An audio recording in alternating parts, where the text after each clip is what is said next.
17 kilometer jauhnya. Tetapi, pikiran Kawakami justru melayang ke tempat lain.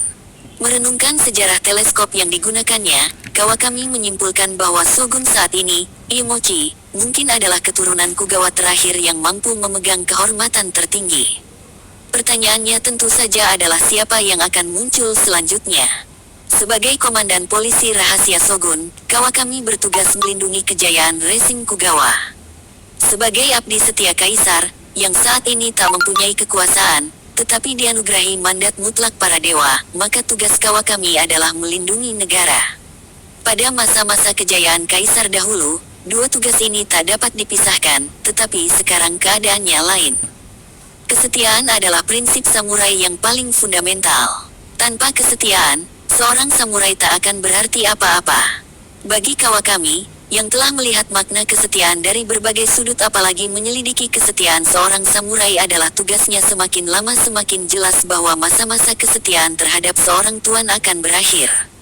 Pada masa mendatang, kesetiaan harus ditujukan pada sebuah sebab, prinsip, gagasan, bukan pada seseorang atau klan tertentu. Adanya pikiran semacam itu pada diri Kawakami merupakan 18 hal yang luar biasa, sekaligus merupakan tanda kuatnya pengaruh orang-orang asing itu.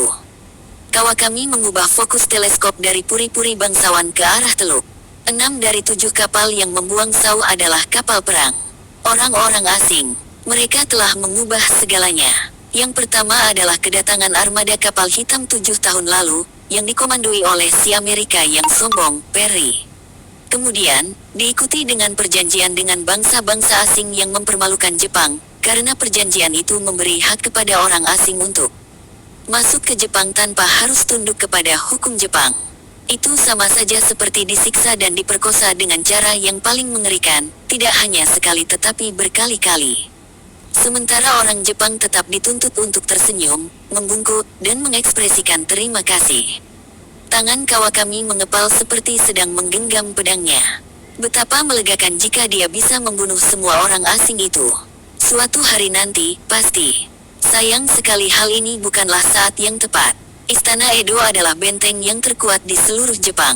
Keberadaan istana ini saja membatu kekuasaan Kugawa selama 3 abad karena klan 19 klan musuh segan menjajal kekuatan Edo. Namun, satu saja dari kapal-kapal yang berlabuh di teluk itu bisa membuat benteng Edo yang perkasa menjadi reruntuhan berdarah hanya dalam beberapa jam. Ya, semua memang telah berubah, dan mereka yang mampu bertahan dan berhasil melewatinya juga harus mau berubah. Cara berpikir orang-orang asing itu ilmiah, logis, dan dingin, membuat mereka mampu menciptakan senjata yang mengagumkan. Tentu ada cara untuk menggunakan cara berpikir mereka tanpa harus menjadi setan berbau pemakan sampah seperti mereka. Tuanku, terdengar suara asistennya, Mukai, dari luar pintu. Masuk. Dengan berlutut, Mukai menggeser pintu hingga terbuka, membungkuk, masuk dengan tetap berlutut, menutup pintu dan merembungkuk lagi.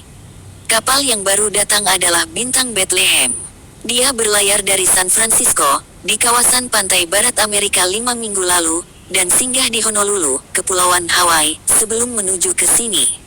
Kapal ini tidak membawa bahan peledak ataupun senjata api, dan tidak satu pun penumpangnya diketahui menjadi agen pemerintah asing, ahli militer, ataupun kriminal. Semua orang asing adalah kriminal, tukas Kawakami. 20, ya, tuanku, Mukai menyetujui. Yang saya maksud adalah tidak satu pun penumpang kapal itu mempunyai catatan kejahatan sejauh yang kami ketahui. Itu tidak berarti apapun. Pemerintah Amerika terkenal tidak bisa mengatur dan melacak kegiatan warganya. Wajar, mengingat sebagian besar orang Amerika buta huruf. Bagaimana sebuah pemerintahan bisa membuat catatan tentang kejahatan warga jika setengah dari pencatatnya tidak bisa membaca dan menulis? Benar sekali. Siapa lagi penumpang kapal itu? 3 misionaris Kristen, dengan 500 kitab Injil edisi bahasa Inggris. Misionaris. Itu membuat Kawakami khawatir. Orang-orang asing itu sangat galak dan keras dalam hal yang mereka sebut kebebasan beragama. Tentu saja ini adalah konsep yang sama sekali tak masuk akal. Di Jepang, rakyat setiap daerah mengikuti agama yang dianut bangsawan agung pemimpin mereka. Jika sang bangsawan agung menganut salah satu sekte Buddha, rakyatnya juga menganut ajaran sekte itu. Jika sang bangsawan agung menganut Sin, 21 rakyatnya juga Sin. Jika sang bangsawan agung menganut keduanya, seperti yang sering terjadi, rakyatnya juga menganut Buddha dan Sin seperti sang tuan. Selain itu, setiap orang juga boleh menganut agama pilihannya. Agama terkait dengan wilayah dunia lain, dan shogun serta para bangsawan agung tidak peduli dengan dunia yang lain kecuali dunia yang satu ini. Sementara agama Kristen sangat berbeda. Doktrin agama orang asing ini mengandung aspek pengkhianatan di dalamnya. Satu Tuhan untuk seluruh dunia, Tuhan yang lebih tinggi dari dewa-dewa Jepang dan di atas sang anak dewa, yang paling agung dan terhormat, Kaisar Komei. Shogun Kugawa pertama, Ieyasu, dengan bijaksana melarang agama Kristen. Dia mengusir para pendeta asing, menyalip puluhan ribu rakyat yang beralih memeluk agama Kristen, sehingga lebih dari 200 tahun Kristen tak berhasil masuk Jepang. Kini, agama Kristen secara resmi masih dilarang, tetapi itu adalah hukum yang tak bisa lagi diterapkan dengan tegas. Pedang Jepang tidak bisa menandingi senjata orang-orang asing itu. Jadi, kebebasan beragama kini berarti kebebasan untuk menganut dan mempraktikkan agama sesuai pilihan, dengan mengucilkan orang yang beragama lain.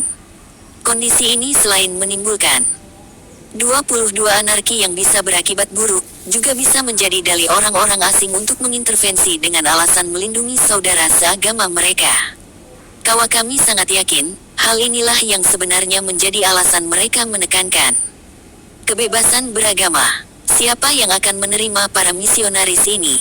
Bangsawan Agung Akaoka. Kawakami memejamkan matanya, menarik napas panjang, dan menahan dirinya. Bangsawan Agung Akaoka. Akhir-akhir ini, dia terlalu sering mendengar nama itu lebih dari yang diinginkannya. Daerah kekuasaannya sebenarnya kecil, jauh, dan tidak penting. 2/3 bangsawan lain mempunyai daerah kekuasaan yang lebih besar. Namun, seperti sekarang ini, sebagaimana selalu terjadi pada masa-masa tak menentu, bangsawan Agung Akaoka memainkan peran penting yang sangat tidak sesuai dengan posisinya yang sebenarnya. Tidak penting apakah bangsawan Agung Akaoka adalah seorang pejuang tua dan politisi yang penuh muslihat seperti mendiang Lord Kiyori, atau seorang penggemar seni tak berguna seperti penggantinya yang kekanak-kanakan, Lord Genji. Gosip yang beredar selama 23 berabad-abad telah berhasil menaikkan status mereka dari derajat yang seharusnya.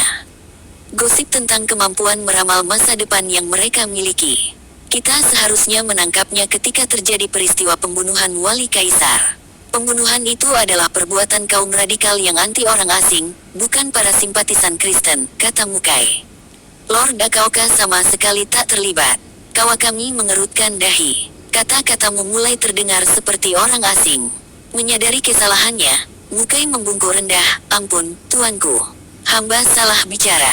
Kamu menyebut fakta dan bukti, seakan-akan keduanya lebih penting daripada apa yang ada di hati manusia. Mohon ampun sebesar-besarnya, tuanku. Wajah Mukai masih menempel di lantai. Apa yang dipikirkan seseorang sama pentingnya dengan apa yang dilakukan, Mukai. Ya, tuanku. Jika seseorang, terutama bangsawan, tidak dianggap bertanggung jawab terhadap apa yang mereka pikirkan. 24 Bagaimana peradaban bisa bertahan terhadap gempuran para barbar? Ya, tuanku. Mukai mengangkat kepalanya sedikit dan memandang Kawakami. Apakah saya harus mengeluarkan perintah penangkapannya? Kawakami kembali memandang ke arah teleskop. Kini, dia memfokuskan pandangan ke arah kapal yang disebut Mukai Bintang Bethlehem. Teleskop buatan Belanda itu memungkinkan Kawakami bisa melihat seorang pria yang sedang berdiri di dek. Bahkan, untuk ukuran orang asing, pria itu sangat jelek. Matanya menonjol keluar seakan-akan kepalanya yang bengkak mengalami tekanan terlalu besar. Wajahnya penuh dengan garis-garis penderitaan, mulutnya mengerut membentuk seringai, hidungnya panjang dan bengkok ke satu sisi, bahunya terangkat dan membungkuk tegang. Seorang wanita muda berdiri di sisinya. Kulitnya terlihat sangat cerah dan halus. Kawakami yakin itu hanya ilusi yang disebabkan oleh lengkungan dan kepadatan lensa optik teleskop. Wanita itu pasti juga buruk dan liar seperti semua orang asing lainnya. Terlihat sang pria menyatakan sesuatu dan berlutut di dek kapal. Tak berapa lama, si wanita